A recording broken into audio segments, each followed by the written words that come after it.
that we just heard here comes with the notion of a physical casting out of some type of vile filth. And let's look at the outline of the biblical usage here. To cast out, to drive out, to send out, with notion of violence. To drive out, cast out, fine. Number 2, to cast out of the world, be deprived of power and influence he exercises in the world. Yes, this is all true. B, a thing, excrement from the belly into the sink. So this excrement is a reference to the parasitic filth that is inside of our temple. And this is the idea or concept that really has not been popularized. This is the idea or concept that typically is not associated with how people interpret or read this scripture. But through the Spirit, we know that these parasites and these demons are linked at the hip, if you will. In order to be free from any type of demonic oppression, these parasites must be cleansed from our bodies. We must do this. It is a vital, critical, mandatory, necessary part of returning to the Most High. I was joking with someone, half joking with someone a few weeks ago around this concept, such that we will, as the elect, as the 144,000, we must complete this process. And we can either do it now, when it's a little bit easier, before shit hits the fan, so to speak, or we will be forced to do it later on. And the way that we will be forced to do this later on, and it will be much more painful, I know from experience, is we'll be forced to fast in order to cleanse our bodies. Now, the fast won't kill us, right? This is I'm alluding to the great famine that is coming to the daughter of Babylon, which is America. The great famine that's coming. During that period of time, if you haven't dealt with your parasites, you most likely will be forced to then. So I highly encourage brothers to begin this process now, when we have a variety of tools and options available to us that not necessarily make the process easier, but give us more control over how that process happens. And we can do that with fasting, but there are other alternatives, as I spoke about before, that allow us to manage it or control some of the detox symptoms a little bit better. So very, very, very important here, this concept and this notion that there is a physical expulsion of this filth from our temples. Psalms 141 and 2, let my prayer be set forth before thee as incense, and the lifting up of my hands as the evening sacrifice. So here we see that our prayers are as incense to the Most High, and if we want them to smell sweet, we must complete this cleansing process. We know that our ancestors prayed by lifting their hands and their voices up to the Most High, facing the east, to be most pleasing to Him. Ephesians 5 and 2, and walk in love, as Yahawashi also hath loved us, and hath given himself for us, an offering and a sacrifice to Yahawah for a sweet-smelling savor. That sweet-smelling savor comes from clean temples, physically, mentally, spiritually. Revelation 8 and 3. And another angel came and stood at the altar, having a golden censer. And there was given unto him much incense, that he should offer it up with the prayers of all saints upon the golden altar which was before the throne. So, again, our prayers as incense, as a fragrance, and as a sacrifice to the Most High.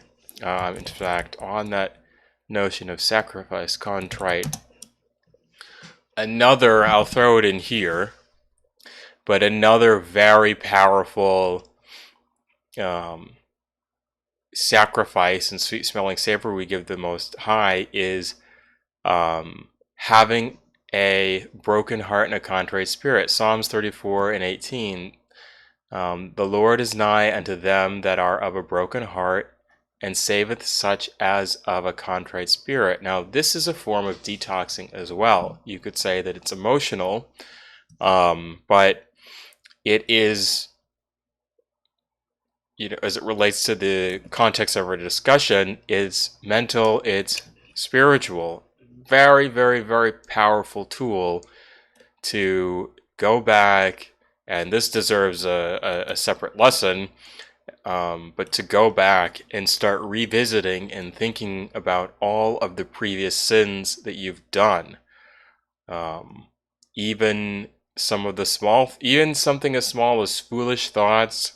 Growing up, I certainly wasn't keeping the Sabbath, the correct Sabbath, which is based on the moon, and going through and chronicling all of the possible sins and thinking about them and having remorse for those sins.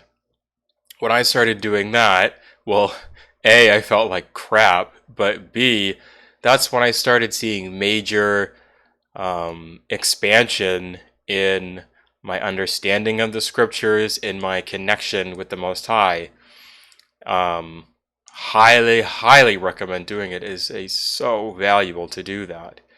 Psalms 51 and 17, the sacrifices of the Most High are a broken spirit and a contrite heart. O Yahawah, thou wilt not despise. Isaiah 57 and 15, for thus saith the high and lofty one that inhabiteth eternity, whose name is holy. I dwell in the high and holy place with him also that is of a contrite and humble spirit. Humility. To revive the spirit of the humble and to revive the heart of the contrite ones. So important while we're living in the latter days here, so close to the kingdom of heaven being established under the throne of David.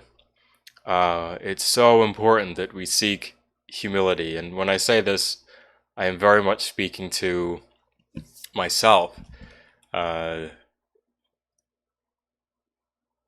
can be very...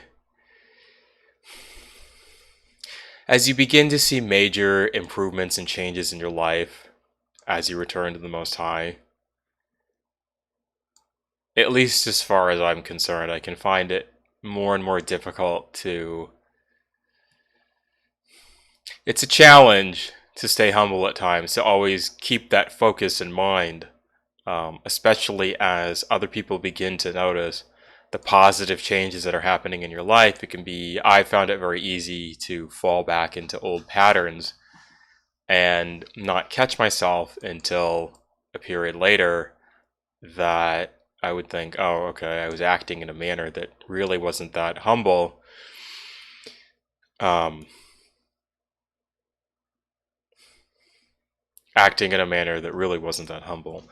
Isaiah 66 and 2, for all those things hath mine hand made, and all those things have been, saith the Most High. But to this man will I look, even to him that is poor and of a contrite spirit, and trembleth at my word.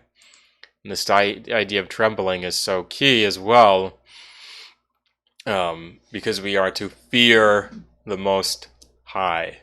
The only thing that we should fear is the Most High. In fact, if we fear any other things, then the Most High in the past has cursed our brethren for doing such. I believe I read that account regarding the prophet. I believe it was Jeremiah or Ezekiel, but I can come back to that in another lesson. Romans 12:1 I beseech you, therefore, brethren, by the mercies of the Most High, that ye present your bodies a living sacrifice, holy, acceptable unto the Most High, which is your reasonable service. And what goes hand in hand with presenting ourselves as a living sacrifice, of course, is teaching the Word, following the Word, following the commandments to the best of our ability, which you can do a lot, although it's not always convenient or easy, and turning away from the things of the world, in particular, pride. As I alluded to before, it is a big challenge that I'm currently dealing with.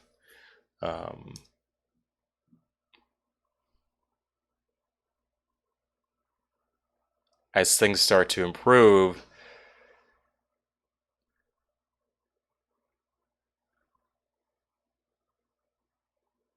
the ability to start enjoying some of the old destructive behaviors in the world also increases,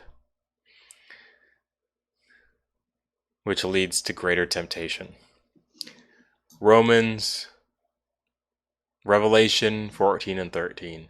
And they sung as it were a new song before the throne, and before the four beasts, and the elders, and no man could learn that song, but the 144,000 which were redeemed from the earth. The 144,000, as we know, is the tabernacle of David, the throne of David, that will be responsible with the Most High for ushering in the kingdom of heaven. So there we have it. If we want to sing that beautiful, pure song to the Most High, we need to do it using clean instruments, clean temples, our voice, our bodies, in order to do that. And the way that we do that, the way we bring cleanliness to ourselves, we make ourselves clean, is by removing the unclean, creeping and crawling things from our bodies